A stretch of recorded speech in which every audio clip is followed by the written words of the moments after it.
Mom, why are you crying? Those 5 words stopped my heart. I looked up from the kitchen table where I'd buried my face in my hands. Mascara-stained tears pooling on the bills and termination notices scattered in front of me. My 8-year-old son Ethan stood in the doorway, his backpack still on his shoulders, clutching a rolled-up piece of construction paper. I'm okay, honey, I lied, quickly wiping my face with the back of my hand, but I wasn't okay. Not even close. Pause for effect before I tell you what happened next. Don't forget to subscribe if you love true stories about real parenting struggles, and tell me in the comments. What would you do if your child saw you at your absolute lowest? Would you hide it, or would you let them see the truth? Soft, vulnerable tone. Let me take you back to that moment, because what my son witnessed that afternoon, and what I chose to do about it, changed both of our lives forever. My name is Diana Parker. I'm 34 years old, a single mother, and up until 3 weeks ago, I was the proud owner of a small graphic design business I built from nothing. For 6 years, I'd poured every ounce of energy, every dollar, every sleepless night into making Parker Creative Design a success, and I'd done it. I had 12 employees, a beautiful office space downtown, and a roster of clients that would make any small business owner proud. My biggest client, Henderson Tech Solutions, accounted for 40% of my revenue. They'd been with me since year 2. We'd grown together, or so I thought. Pause, shift to bitter tone. 3 weeks before that afternoon, when Ethan found me crying, I got a phone call that destroyed everything. Diana, it's Marcus Henderson. We need to talk. I'd been in the middle of reviewing mock-ups for their spring campaign. Ethan was at soccer practice. It was a normal Tuesday afternoon. Sure, Marcus. What's up? Did you get the designs I sent over? There was a pause. A long, uncomfortable pause. Diana, I don't know how to say this, so I'm just going to be direct. We're terminating our contract with Parker Creative, effective immediately. The room started spinning. What? Marcus, we've been working together for 4 years. Is this about the pricing? Because it's not about pricing. We're moving our entire creative department in-house. The decision came from our new CFO. It's purely financial. I'm sorry, Diana. You've done incredible work for us. Angry, frustrated tone, purely financial. Those words echoed in my head as I stared at my computer screen, my hands shaking. Marcus, you understand this is 40% of my business, right? We have contracts through the end of the year. There's a clause in our agreement about termination with 30 days notice. My legal team will be in touch. Again, Diana, I'm truly sorry. This isn't personal. But it was personal. It was devastatingly personal. 40% of my revenue gone. Just like that. To understand why that phone call destroyed me so completely, you need to understand where I came from. I wasn't born into money or connections. I grew up in a small apartment in Cleveland with my mom, who worked 2 jobs just to keep the lights on after my dad left when I was 7. I watched her struggle, watched her cry when she thought I was asleep, watched her choose between groceries and rent more times than I can count. She taught me something important, though. Diana, baby, nobody's coming to save us. We save ourselves.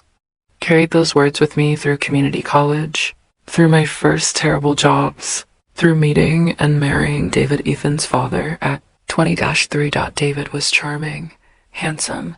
He worked in sales and talked a big game about our future. Together, we were going to build something amazing, he said. We were going to be a team. Bitter laugh. Turns out, David's idea of being a team was me working 60-hour weeks at a design firm while he chased get-rich-quick schemes and spent our savings on investments that never panned out. When I got pregnant with Ethan, I thought maybe it would change him. Maybe fatherhood would light a fire under him. It didn't. When Ethan was 2 years old, David sat me down at our kitchen table, ironically, the same table where years later I'd break down in front of our son, and told me he was leaving. I'm not cut out for this, the kid, the responsibility, the suburban life. It's suffocating me. I need to find myself. Pause, emotional, find himself. He needed to find himself. He left that night with 2 suitcases and a promise to send child support. The child support checks lasted 4 months before they stopped coming altogether. Last I heard, he was in Colorado, working at a ski resort and living his best life. So there I was, 26 years old, single mother to a toddler, working a job I hated, and drowning in debt. That's when I made a decision that would define the next 6 years of my life. I was going to start my own business. Everyone thought I was crazy. My mom, my friends, my coworkers, they all said the same thing. Diana, you have a baby. You need stability. This isn't the time to take risks. But I'd spent my whole life playing it safe, and where had it gotten me? Abandoned, broke, and miserable. So I did it anyway. Determined, inspired tone, I took out a small business loan. I rented the cheapest office space I could find, basically a converted storage room above a dry cleaner. I worked during Ethan's nap times, after his bedtime, during every spare moment I could steal. My mom watched him when I had client meetings. I survived on coffee, determination, and sheer stubbornness. And slowly, painfully, beautifully, it worked. My first client was a local bakery that needed a logo redesign. They paid me $800. I cried when that check cleared. My second client was a real estate agent who needed marketing materials. Then a small law firm, then a boutique hotel. Word spread. My designs were good, really good. I wasn't just talented. I was hungry. I returned calls immediately. I met deadlines. I treated every client like they were my only client. By the time Ethan started kindergarten, I had 5 employees and had moved into a real office space with windows and everything. By the time he was 7, I had 12 employees, 6-figure annual revenue, and enough financial stability that I could breathe for the first time in my adult life. I bought a modest house in a good school district. I could afford Ethan's soccer, league, and art classes. We went on a real vacation, just the 2 of us, to the beach. I wasn't rich, but I was making it. I was proving everyone wrong. I was showing Ethan that his mom was strong, capable, unstoppable. Pause, voice breaking slightly, and then Marcus Henderson made that phone call, and everything I'd built started crumbling. The 30 days after Henderson Tech terminated our contract were a nightmare. I tried to stay calm. I told myself I could handle this. 40% was huge, but I still had other clients. I could tighten my belt, maybe let go of a couple of employees, take a pay cut myself. I ran the numbers. Over and over and over. No matter how I crunched. They didn't work. Without Henderson Tech's revenue, I couldn't make payroll for more than 3 months. I couldn't cover the office lease. I couldn't pay back the business loan I'd taken out the year before to upgrade our equipment. I started looking for new clients with the desperation I hadn't felt since those early days. I sent out proposals, made cold calls, attended every networking event I could find. But here's the thing about the design industry.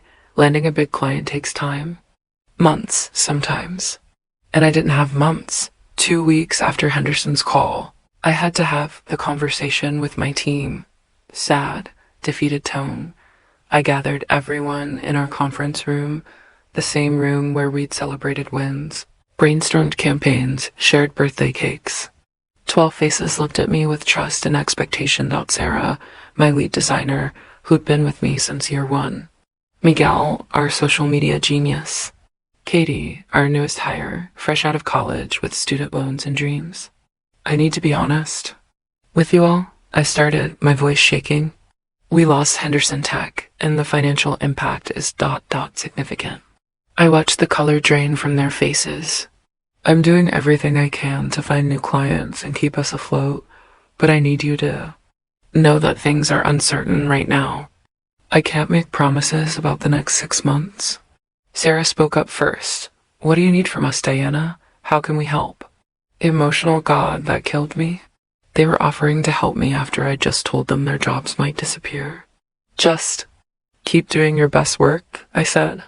And ... maybe start looking at backup options. Just in case. The meeting ended quietly. Nobody made eye contact. Over the next week, 3 people gave their notice. I didn't blame them. They had families, mortgages, responsibilities. They couldn't wait around hoping I'd pull off a miracle. That meant I had to take on their workload myself while still trying to find new business. I was working 16-hour days, surviving on 4 hours of sleep, barely seeing Ethan except for rushed breakfast before school. My mom noticed. "Diana, you look exhausted.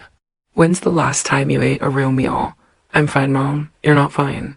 You're running yourself into the ground." Defensive tone. "What choice do I have?"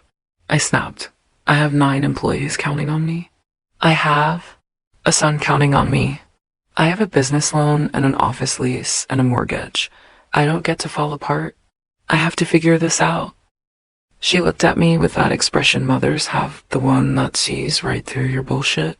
"You sound just like me when your father left," she said softly. "Trying to carry the whole world by yourself. It almost broke me, baby. Don't let it break you." But I couldn't afford to break. Breaking was a luxury for people with safety nets.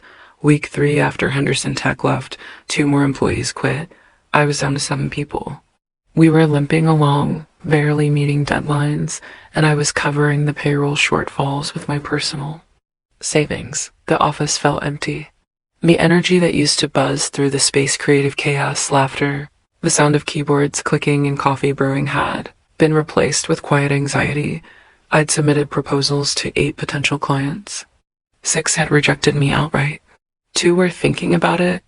The office lease was due in 2 weeks, and I didn't have the money. That's when I made a decision I'm still not proud of. Ashamed tone. I took out a credit card cash advance to cover payroll, 22% interest. It was financial suicide, and I knew it, but what was I supposed to do?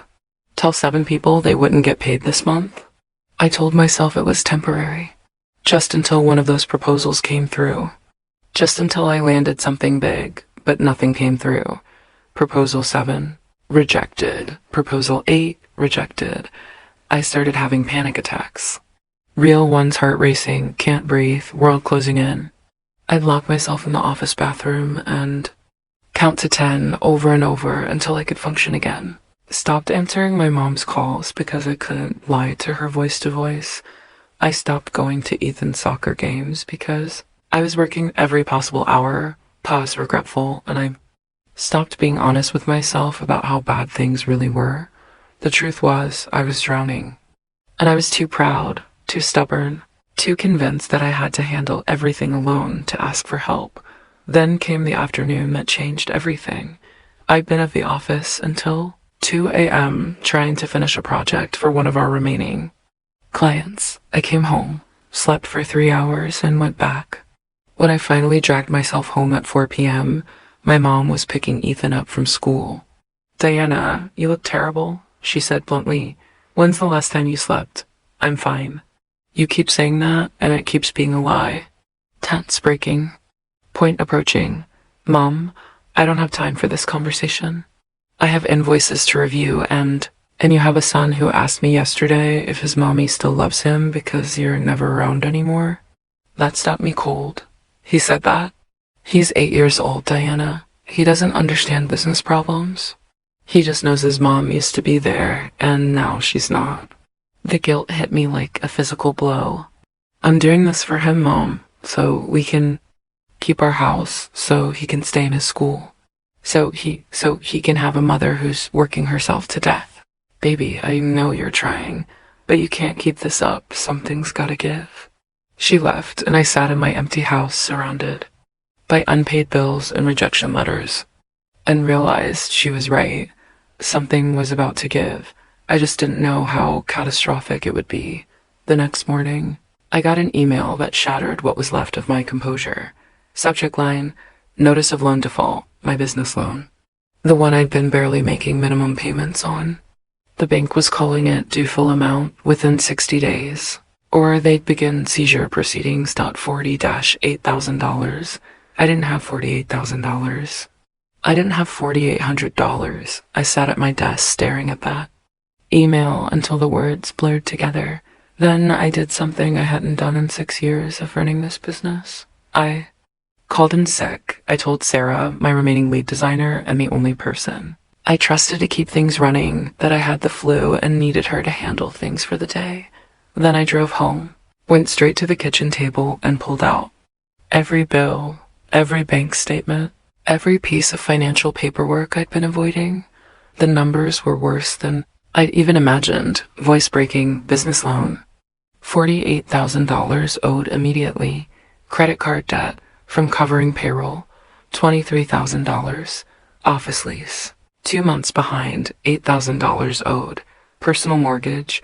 Current, but barely accounts receivable.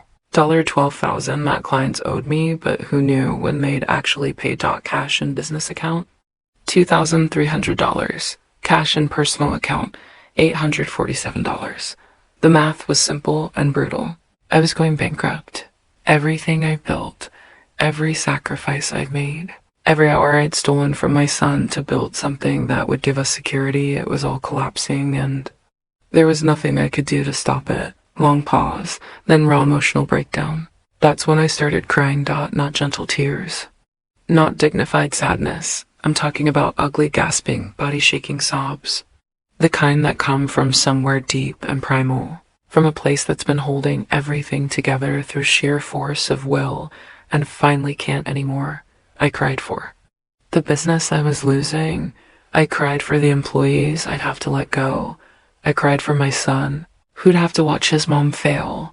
I cried for the scared little girl I'd been in Cleveland, watching her own mom struggle, and the promise I'd made to myself that I'd be different, that I'd be stronger, that I'd never let us be vulnerable like that. And I cried because I'd broken that promise. I was so lost in my grief that I didn't hear the front door open. I didn't hear Ethan's backpack hit the floor. I didn't hear his footsteps stop in the hallway. Soft, shocked tone. Mom?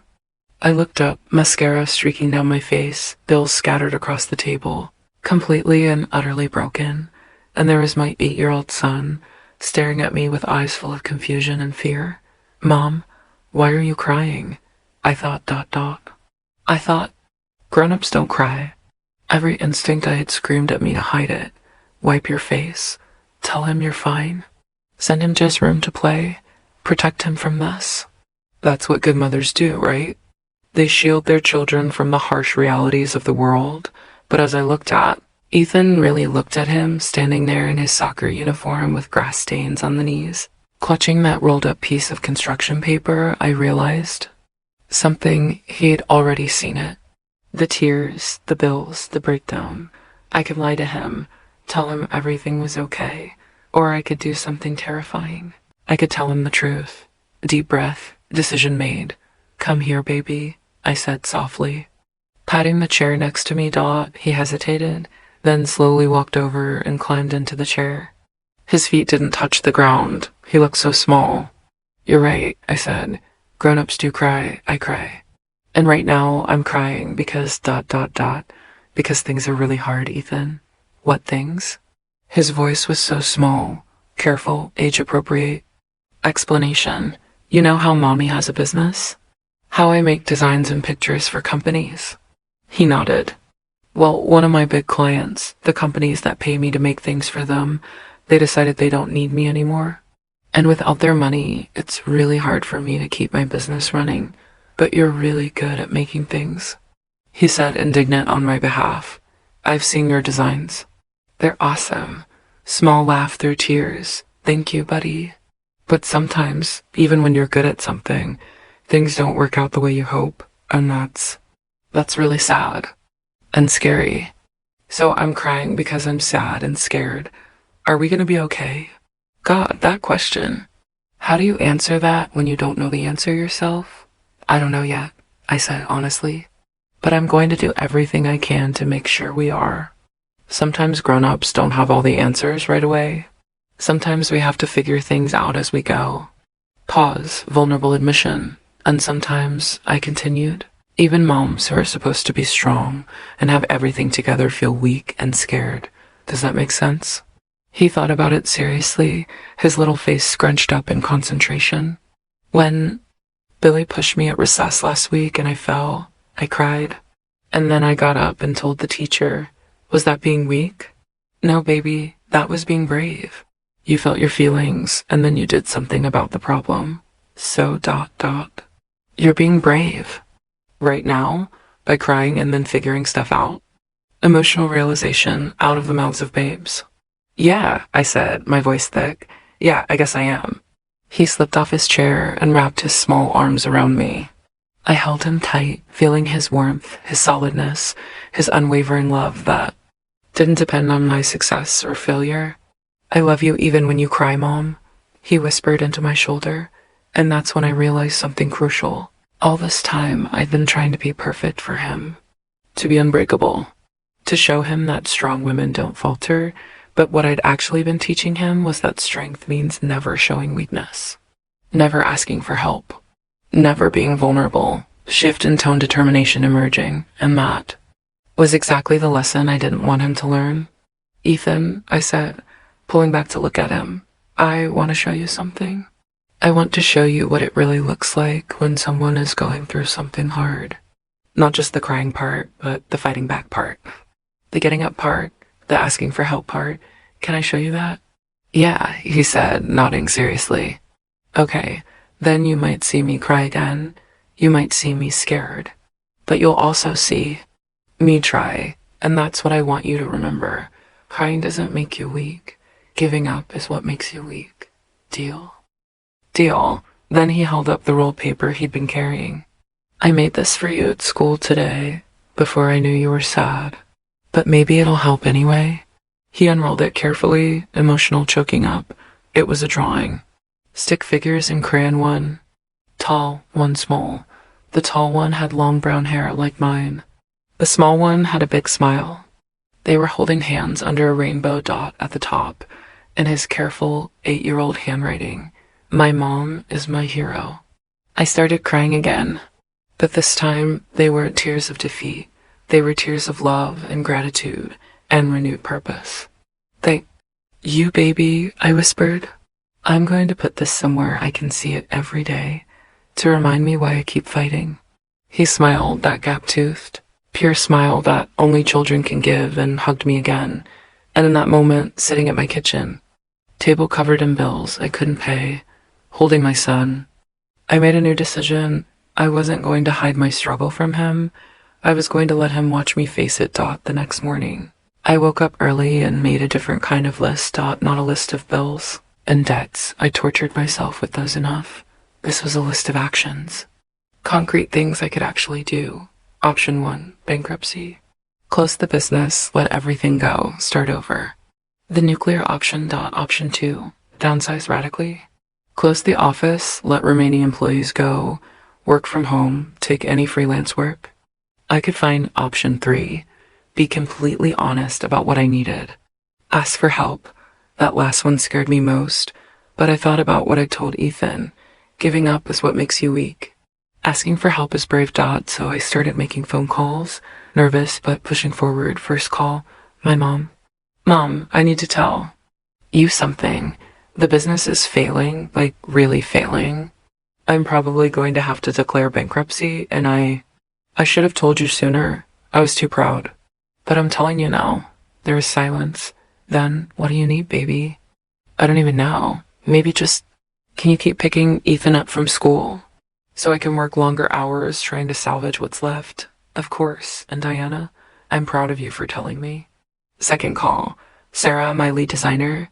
Sarah, I need to be completely honest with you about our financial situation. It's bad, really bad. I can probably keep the business limping along for another month, maybe 2. But after that ... I think I'm going to have to close. I wanted you to know now, so you have time to find something else. Diana, she said carefully, what if we didn't close?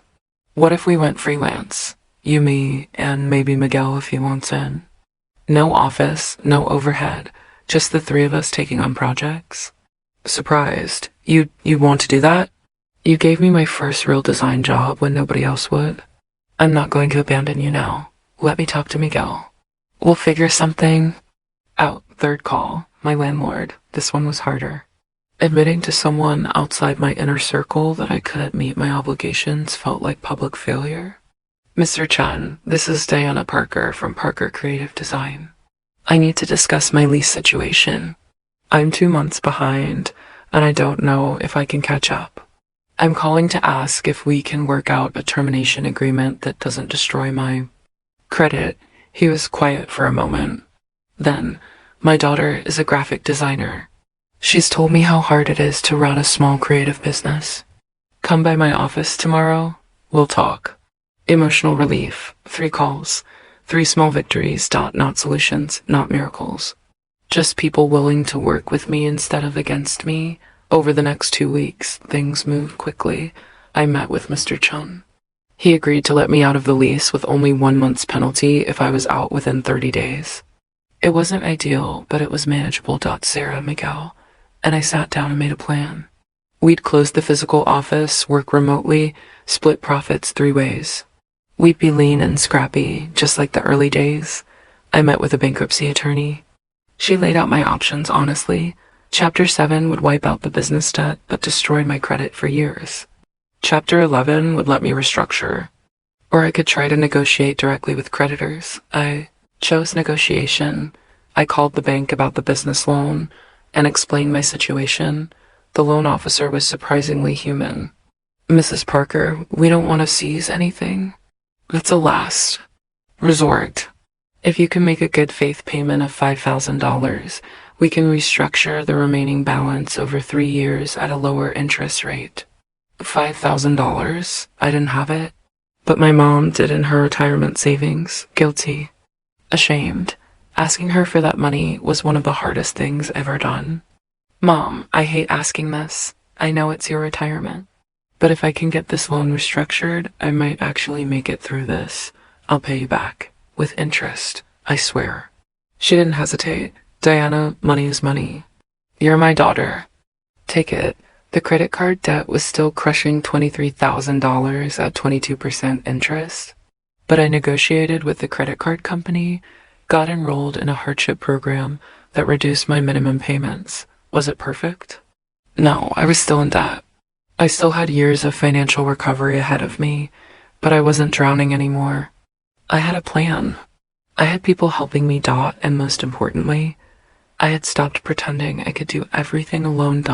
Through all of this, the phone calls, the negotiations, the downsizing, the move out of the office, I kept my promise to Ethan. I let him see it. Not every detail, obviously. He was 8. But the broad strokes, the reality of what I was going through, I didn't hide that. He was there the day we packed up the office. "Mom, why are we putting everything in boxes?" "Because we're closing this office, buddy. It costs too much money to keep it. So Sarah and Miguel and I are going to work from our homes instead." Is that sad? Honest, yeah, it is. I really love this office, but sometimes we have to let go of things we love to make room for things we need. He was there the night I stayed, up until midnight on a freelance project, frantically trying to meet a deadline. He brought me a glass of water around 11 p.m., his hair sticking up from bed. "Mom, you're still working?" "Yeah, baby. This client needs this done by tomorrow morning. Sometimes we have to push through hard things. Can I help?" Soft laugh. "You can keep me company if you want." So he sat next to me, quietly reading his book while I worked. When I finally finished at 11:47 p.m., my eyes burning with exhaustion, he was asleep with his head on the table. I carried him to bed and felt that overwhelming rush of love mixed with guilt that this was his reality, that his mom was struggling, that his life wasn't perfect. But then I remembered, perfect isn't what teaches resilience. Struggle does. Teaching moment. Ethan was also there for the small victories. The day Sarah called to tell me we'd landed our first client as the new, smaller Parker Creative, a local nonprofit that needed a complete rebrand. I hung up the phone and actually whooped with joy. We got a new client. I told Ethan, picking him up and spinning him around. "A real, actual client? That's awesome, Mom, see? People know you're good. They do. And you know what? We almost didn't get this client. Why? Because I was scared to pitch them. I thought maybe I wasn't good enough anymore. But then I remembered what I told you about how crying doesn't make you weak, but giving up does. So I pitched them anyway, even though I was scared." He thought about that seriously. "That's brave, Mom." "That's brave," I agreed. Pause then. Vulnerable admission, but there were hard moments too. Moments where I failed in front of him. Like the night I opened a rejection email from a potential client I'd been sure would say yes. The project would have been huge enough to really stabilize things.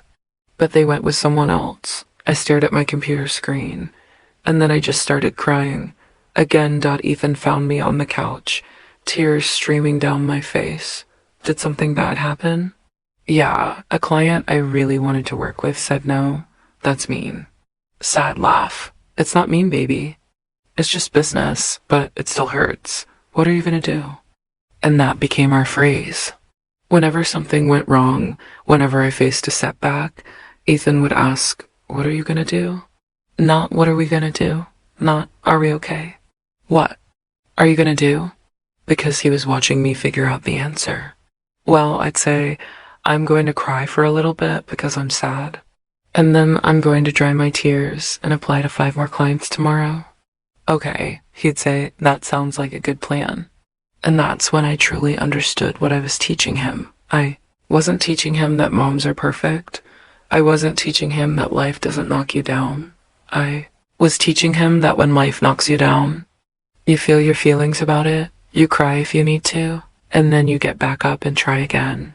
I was teaching him that asking for help isn't shameful, that vulnerability is honest, that strength isn't the absence of fear or sadness. It's the decision to keep going despite them. I was teaching him to be human. 3 months after that awful afternoon when Ethan found me crying at the kitchen table, things were still hard, but they were getting better. The new, smaller Parker Creative was surviving. We weren't thriving, not yet, but we were paying our bills. I was chipping away at my debt. I was sleeping more than 4 hours a night, and something else was happening. Something I hadn't expected. My relationship with Ethan was stronger than it had ever been, not despite my struggles. Continue 4:27 p.m. because of them. Warm, loving tone. We had real conversations now. About feelings, about challenges, about life.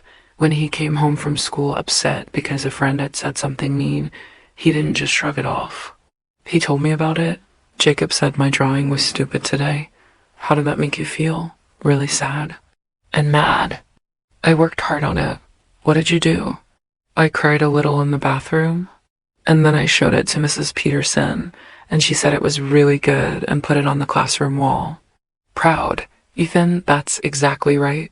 You felt your feelings, and then you found someone who could see your value. I'm so proud of you. I learned it from you, Mom. God, hearing that just about broke my heart open, but the real turning point came on a random Tuesday in November. Ethan came home from school with an assignment. Write about a hero. Most kids write about firefighters or doctors or superheroes. Ethan wrote about me, emotional, reading his words. He read it to me that evening, sitting at the kitchen table where this whole journey had started. My hero by Ethan Parker. My hero is my mom. Not because she has superpowers or fights bad guys, but because she is brave in a different way. My mom had a really hard problem with her business. She lost a lot of money and had to close her office. I saw her cry a lot, but here's why she's my hero. She didn't give up. She cried, and then she figured out what to do next. She asked people for help, even when it was hard. She kept trying even when she was scared. My mom taught me that being strong doesn't mean you never feel sad. It means you feel sad and you keep going. That's why she's my hero. Not because she's perfect. Because she's real. Long pause, crying. I couldn't speak for a solid minute after he finished reading. He looked at me, concerned. Is it okay? Did I do it wrong? No, baby, I managed. It's perfect. You did it exactly right. That night, after I tucked him in, I sat in my home office, the converted corner of my dining room where I now worked, and I thought about everything that had happened. 6 months ago, I'd been terrified of my son seeing me fail. Now, I realized that wasn't what he saw at all. He didn't see failure. He saw someone fighting, someone being honest, someone being human, and somehow that made me more of a hero to him, not less. 2 months later, in January, Ethan faced his own crisis. He'd been working hard in math class. It wasn't his strongest subject. But he'd been trying. His teacher had announced a big test that would count for a significant portion of their grade. Ethan studied. He really did. I helped him with flashcards every night for a week. He was anxious about it, but he was prepared. Or so we thought, the day of the test. Ethan came home quiet. Too quiet. Hey buddy, how was the test?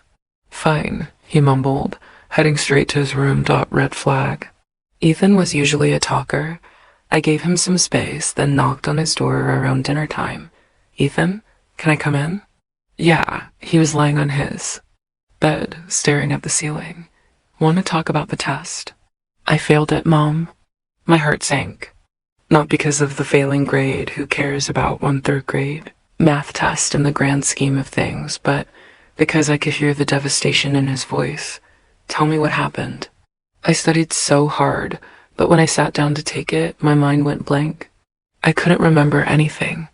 And there were problems I hadn't seen before, and I just ... I knew I was failing while I was taking it, and I couldn't stop it. He started crying. Real tears, the kind that come from genuine disappointment in yourself. I sat on the edge of his bed. My instinct was to immediately reassure him. It's okay. It's just one test. It doesn't matter. But I remembered the lesson I'd learned. So instead, I just sat with him while he cried. After a few minutes, he wiped his eyes. What ... what are you gonna do? I asked, using his phrase. He looked at me, surprised. Then he actually smiled a little through his tears. That's what I ask you. Yeah, so what are you gonna do? He was quiet for a long moment, really considering. It ... double quotes. Well ... I'm gonna be sad about it for tonight. Because I worked hard and it still didn't work out, and that feels bad. Okay, that's fair. And then tomorrow, I'm gonna talk to Mrs. Peterson and ask her what I did wrong, and if there's anything I can do to make up some points. Or if she can explain the stuff I didn't understand so I do better next time. I had to work hard not to cry. Ethan, that is exactly the right approach. Really? Really? You're going to feel your feelings, and then you're going to ask for help and make a plan. That's what strong people do. Is that what you did? When your business was failing? That's exactly what I did. And you know what? Sometimes even when you do everything right, things don't work out. But you try again anyway. Did you learn that from someone? Yeah, I learned it from my mom, your grandma. She went through really hard times when I was young, and she just kept going. And now, I guess I'm teaching it to you. And someday I'll teach it to my kids. Maybe, if you want to. He thought about that, then hugged me tight. Thanks, Mom, for not just telling me it's okay. For letting me be sad, but also helping me figure out what to do. That's what moms are for, buddy. The next day, Ethan did exactly what he said he would. He talked to Mrs. Peterson after school. She was impressed that he came to her directly and offered him a chance to do some extra credit work to partially make up the grade. But more than that, she told him something important. Ethan, the fact that you came to me shows maturity. A lot of students would just accept the bad grade and move on. You're taking responsibility. That's going to serve you well in life. When he told me about it that evening, he was beaming. See, Mom? I felt sad, and then I did something about it, and it got better. You sure did. Just like you. Just like me, I agreed. And in that moment, I realized that the worst thing that had ever happened to me, professionally losing my biggest client, nearly going bankrupt, having to admit I couldn't do everything, alone had turned into one of the most valuable things I'd ever done as a mother. I'd given my son a roadmap for resilience, not through perfect success, but through imperfect struggle. Spring came, and with it, a sense of genuine stability I hadn't felt in a year. Parker, creative, the smaller, scrappier version, was doing well. We'd landed several good clients. We weren't making the money I'd made at our peak, but we were profitable and growing. More importantly, I was happy. I'd learned to set boundaries, to work reasonable hours, to remember that my business was supposed to serve my life, not consume it. Sarah, Miguel, and I had developed a rhythm that worked. We met twice a week at a coffee shop to coordinate, worked from home the rest of the time, and genuinely enjoyed what we were doing again. The creative freedom we'd lost in trying to scale too big had returned.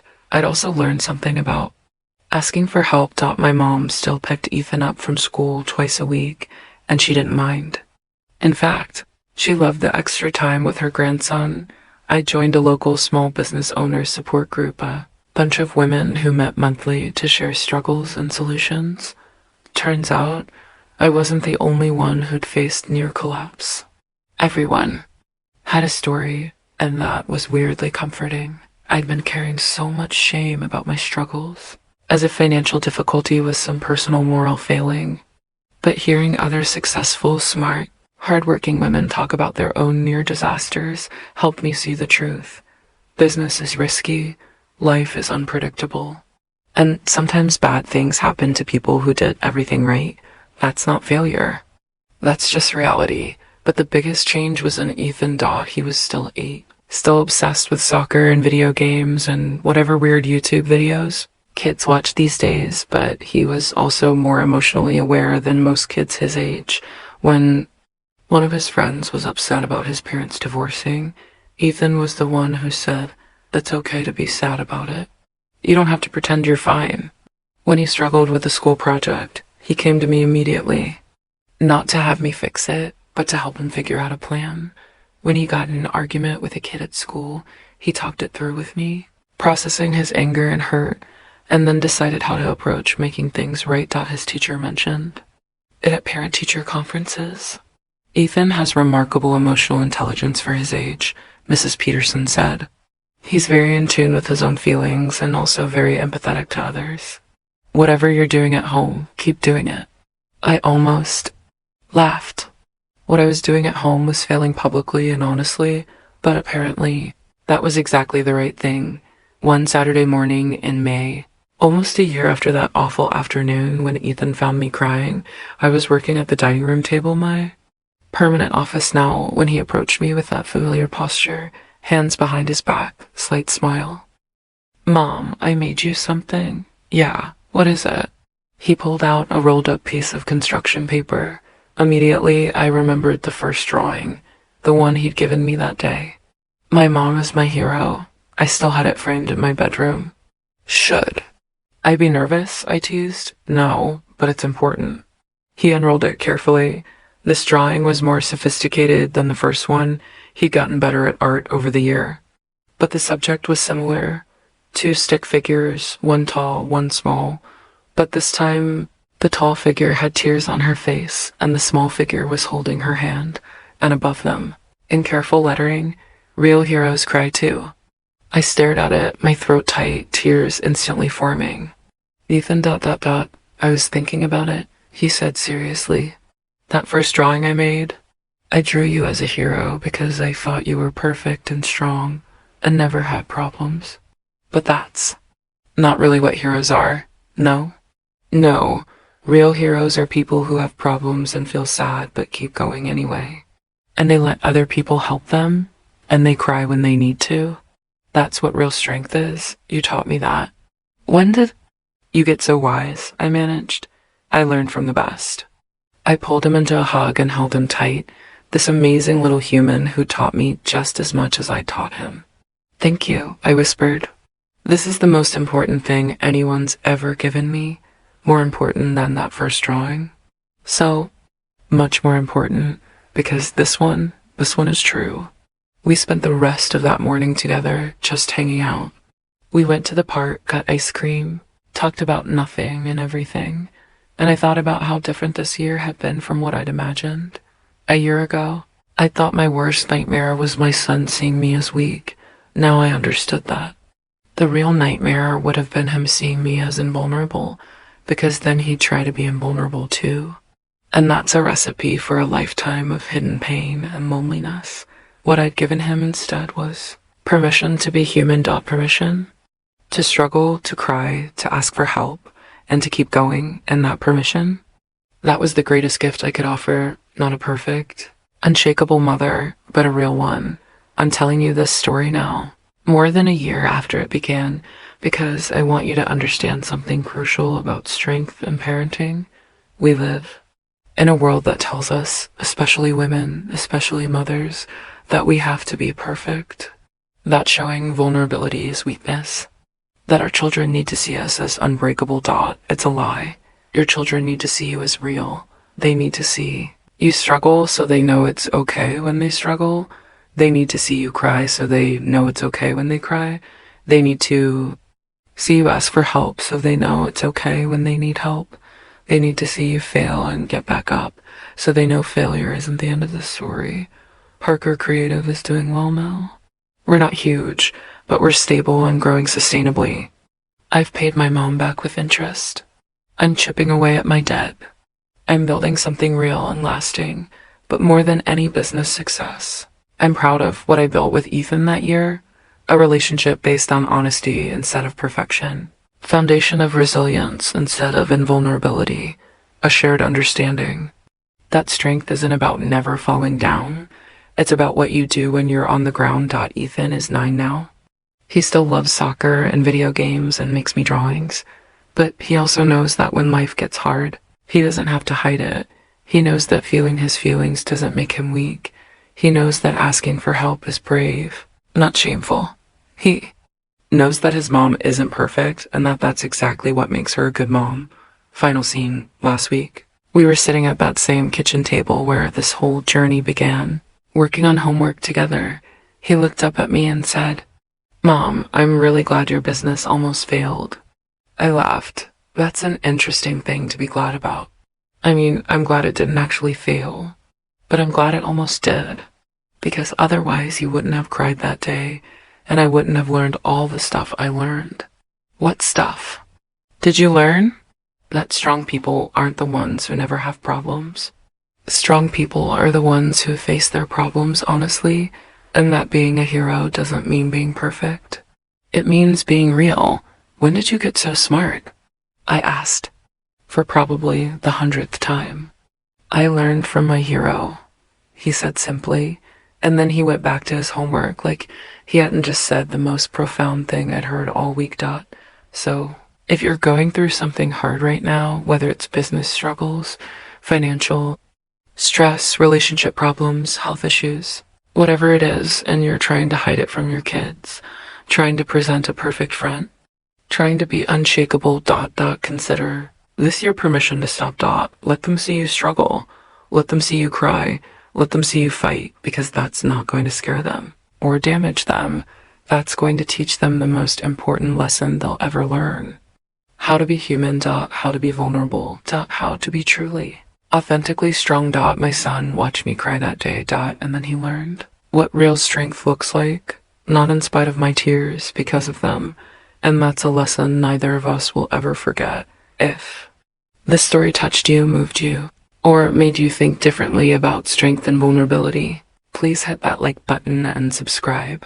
Drop a comment below and tell me, have you ever had a moment where your child saw you at your lowest? What happened? What did they learn?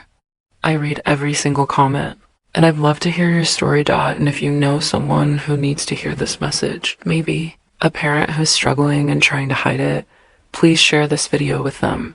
Sometimes the bravest thing we can do is let the people who love us see that we're not okay. Until next time, remember, real heroes cry too.